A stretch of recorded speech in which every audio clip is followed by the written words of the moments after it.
Pourquoi maintenant? Parce que c'est juste le hasard du calendrier. Le programme de la visite officielle a été déterminé bien à l'avance. Donc nous sommes là parce que c'est le moment. Ça n'a absolument rien à voir avec les élections ni avec notre calcul politique. Moi, je pense que la relation diplomatique entre la France et Madagascar a toujours été au beau fixe. Donc il n'est pas question de spéculer sur un quelconque renforcement ou une quelconque diversification par rapport à la relation avec la Chine et tout ça. La relation, elle est là, elle a toujours été là de manière historique et voilà.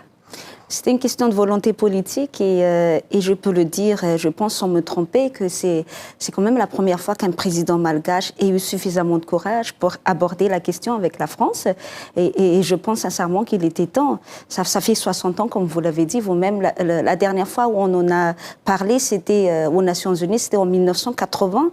Donc, et en 1980, il était déjà question pour les Nations Unies qu'on puisse commencer les négociations pour la restitution de ces îles à Madagascar. Donc voilà, je pense même qu'on est un peu tard dans le calendrier, mais l'essentiel et ce qui est primordial, c'est qu'on a commencé cette discussion et puis surtout avec un deadline bien précis qui est le 26 juin 2020. Moi, je pense que la question juridique sur l'appartenance de ces îles a été réglée depuis 1980. Donc ça, je pense qu'il n'y a plus de raison de revenir là-dessus. Maintenant, je pense qu'après la restitution, donc de manière, on va dire, officielle, ce qui va se passer, c'est comment on va gérer. Nous, on l'a dit, hein, c'est pas non plus une question de fierté déplacée en disant redonnez-nous les îles et après on ne sait pas ce qu'on va en faire. C'est ça, en fait, l'objet des négociations dans la commission mixte. Le référendum sur la suppression du Sénat n'a pas pu avoir lieu parce que la Haute Cour constitutionnelle a estimé que nous ne pouvions pas le faire. Mais ça ne nous a pas empêché de trouver une solution sur cette question d'une institution qui est très budgétivore.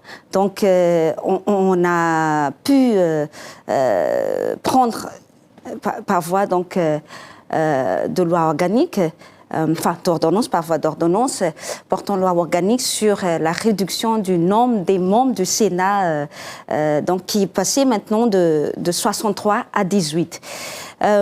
Vous savez, l'idée, et le président l'avait annoncé depuis le 1er août 2018, c'est que le budget qu'on pourrait dégager de la suppression du Sénat nous servirait énormément sur nos projets sociaux, sur la création d'universités, parce que je ne sais pas si vous savez, mais à Madagascar, il y a vraiment un taux de déperdition énorme entre ceux qui ont eu leur bac, les jeunes qui ont eu leur bac et ceux qui peuvent entrer à l'université.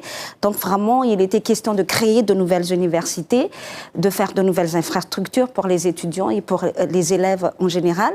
Et c'était vraiment tombé à point nommé que d'avoir pu réduire vraiment de 63 à 18 le nombre des membres du Sénat pour pouvoir mieux, on va dire, investir sur tout ce qui est infrastructure, sur l'éducation, sur la santé, sur les universités.